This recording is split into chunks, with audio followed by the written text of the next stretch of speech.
손이 진짜 많이 가니까요. 뭐 아무거나 막 주워 먹지. 감정 조절도 안 되지. 뒤를 따라서 우리를 모욕하지. No, no, no, no, no. It's really hard. 해외 시장이 어려운 주린이가 걱정되신다면 대한민국 주린이 집 이베스트 투자증권.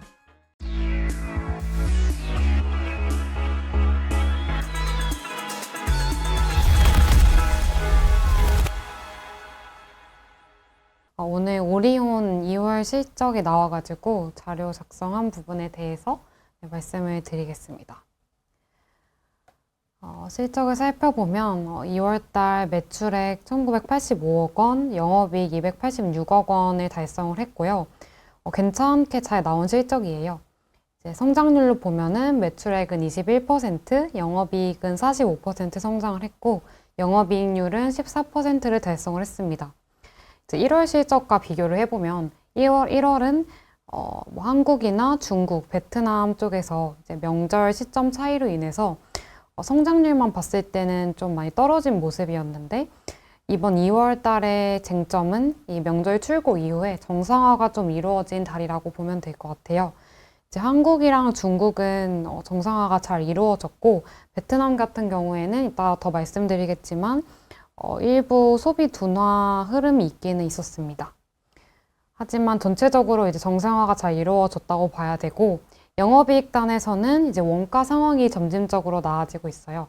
제가 이 제목에다가 제조 원가 상승 흐름 둔화 중이라고 했는데 이게 좀 오리온 실적에 앞으로도 좀 중요한 포인트인 것 같고 아시다시피 최근에 이제 과자를 만드는 주요 원료가 이제 소맥인데요. 원가에서 50% 정도 차지한다고 보면 되고요, 러프하게.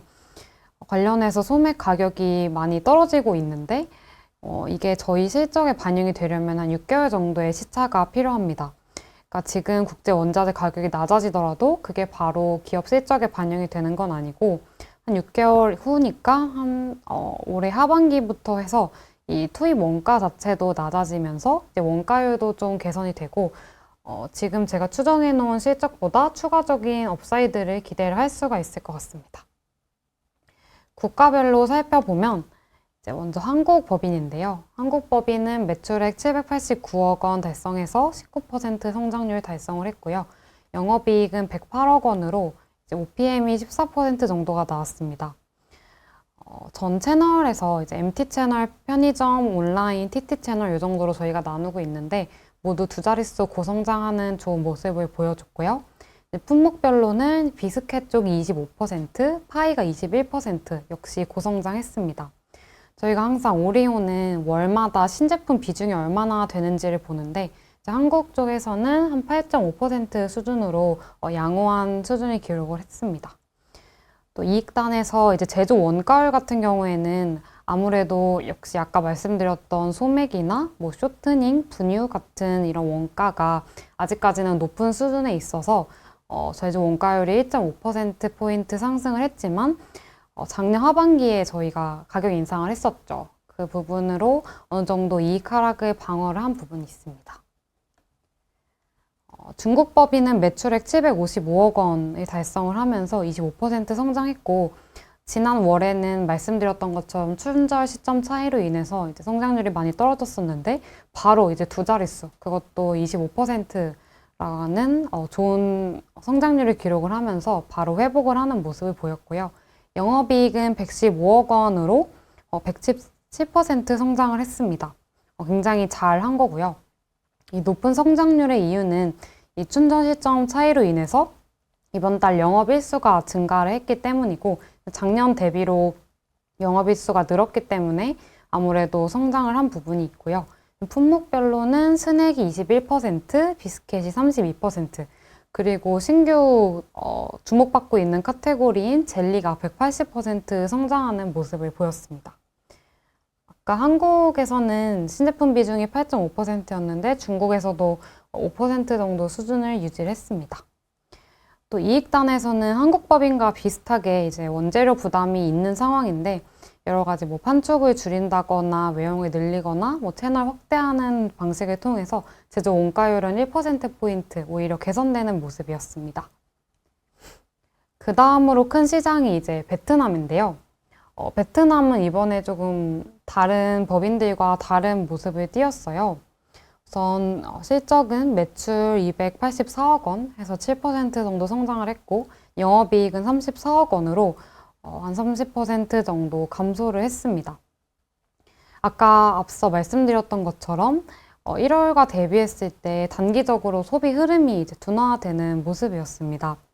그래서 지금 3월 상황은 좀 아직 명절 때 물량이 가지고 있기 때문에 그 부분을 소진시키면서 좀 출고 정상화에 힘쓰고 있고 지금 상황 자체는 되게 괜찮다고 합니다. 기존에 베트남에서 인기 있었던 그런 브랜드들 출고가 증가하고 있고 또 신제품도 많이 있어요. 뭐 세봉 바게트라던가 그런 부분이 좀 비중을 늘리고 있고 또 채널도 많이 확대를 하고 있어서 긍정적이고 또 베트남 가동률을 봤을 때 러시아랑 비슷하게 100%가 넘거든요. 그래서 이제 라인 증설이나 뭐 하반기에 새로운 생산동 증설까지도 이제 계획이 되어 있는 상태라서 앞으로도 성장 동력으로 작용할 수 있을 것이라고 생각을 했고 제가 좋게 본 부분은 이번 신제품 비중이 16%예요. 그러니까 이제 베트남 시장에서 뭔가 수요를 창출할 수 있는 그런 기업이라고 생각을 하고 앞으로 3월, 4월 가면서 성장률은 더 좋아지고 회복을 할 수 있을 거라고 생각을 합니다. 그 다음이 이제 러시아인데요. 러시아는 아직 뭐 중국이나 베트남에 비해서는 뭐 규모가 엄청나게 크진 않지만 그래도 중국, 베트남 다음으로 중요한 국가이고요. 매출액이 157억 원 해서 51%나 성장을 했고 영업이익이 29억 원으로 123% 성장을 했습니다. 이렇게까지 고성장할 수 있었던 건 이제 레버리지 효과를 받은 건데요. 우선 이제 물량이 포트폴리오 확대를 하면서 기존에는 뭐 초코파이, 초코보이 이 정도의 인기 제품들이 있었는데요. 이런 걸 다양한 맛을 추가한다던가 아니면 새로운 제품, 뭐 젤리 같은 것을 내놓는다던가 하면서 이런 물량이 크게 는 부분이 있고 매출액이 늘었는데 이제 이익단에서 아까 말씀드렸던 것처럼 베트남과 똑같이 가동률이 100%를 넘기 때문에 이제 작년에 신공장을 지은 부분이 있어요. 그래서 레버리지 효과가 발생을 했고 또 작년에 가격 인상한 것까지 반영이 되면서 이익은 굉장히 성장률이 좋게 나왔습니다.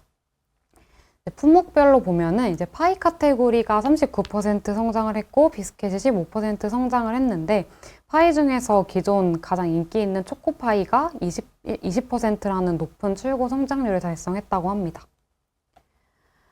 결론적으로 투자의 겸 바이와 목표 주가 15만 원을 유지를 하고요.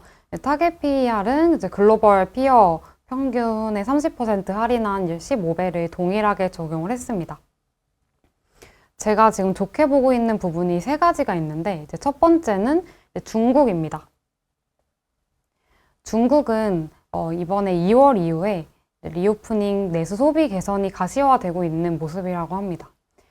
그러니까 1월 달에는 아무래도 이제 제로 코로나가 풀린 지 얼마 되지 않았고 한국도 생각해보면 작년 3월, 2월, 3월에 많이들 코로나 걸리고 회복을 했던 것 같은데 그렇게 많이 걸리는 기간이라서 바로 회복이 나타나진 못했지만 이제 2월 이후에는 이런 것도 어느 정도 정리가 되고 하면서 리오프닝 흐름이 나타나고 있다는 거예요. 그래서 3월에는 이제 두 자릿수 매출 성장이 역시 기대가 되고요. 이런 리오프닝 흐름에 맞춰서 오리온도 그에 대응을 하기 위해서 스낵이나 젤리 같은 신제품 출시를 많이 하고 있다고 합니다. 그리고 이번에 감자칩 신제품이 굉장히 좋은 반응을 얻었었는데 이렇게 기존에 좋은 반응 얻었던 제품들을 이제 전국구로 원래 남부 중심이었다면 이제 전국구로 확대를 하겠다는 전략을 취하고 있습니다.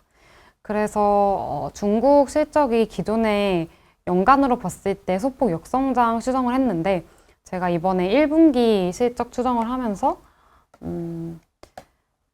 이 중국 성장률을 살짝 더 높였고요. 그러니까 이제 감소폭을 좀 줄였고요. 여전히 연간으로 보면 한 자릿수 정도 역성장이긴 하지만 이거는 소비가 회복이 어떻게 되는지에 따라서 충분히 조정될 수 있는 부분이라고 생각을 합니다. 그리고 두 번째로는 이제 인도인데요. 인도는 아직까지 뭐 매출 규모는 크지는 않지만 이제 중국, 베트남, 러시아 다음으로 이제 신성장 동력이 될 수 있는 국가입니다. 지금 타임라인을 말씀드리면은 작년에 초코파이 한 개 라인을 가동을 시작을 해서 지금 비명절 기간으로 봤을 때 월 평균 매출액이 한 15에서 20억 원 정도 나오고 있다고 해요. 이게 좀 반응이 좋다 보니까 이제 스낵 라인을 증설을 시켰고 대표적으로 이제 꼬북칩 같은 제품을 생산을 하는 건데요. 이번 3월부터 이제 5개의 맛으로 생산이 시작이 된다고 합니다. 또 하반기에는 파이라인 증설도 예정이 되어 있어서 아직까지 매출 규모는 매우 크진 않지만 좀 안정적으로 성장 동력으로 작용을 할 거라고 판단이 됩니다. 그리고 마지막 세 번째는 아까 서두에 말씀드렸던 이제 원가 안정화되는 부분이에요.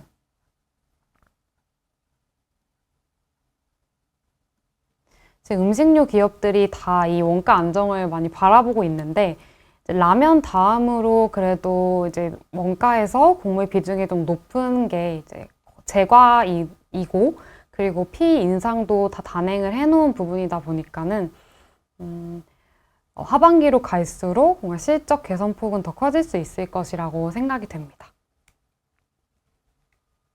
이상입니다.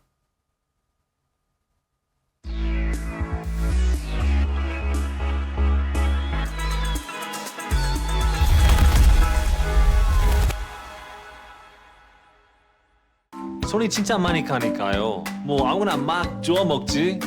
감정 조절도 안 되지. 팅을 따라서 우리를 모욕하지. No, no, no, no, no. It's really hard. 해외 시장이 어려운 주린이가 걱정되신다면 대한민국 주린이집 이베스트 투자증권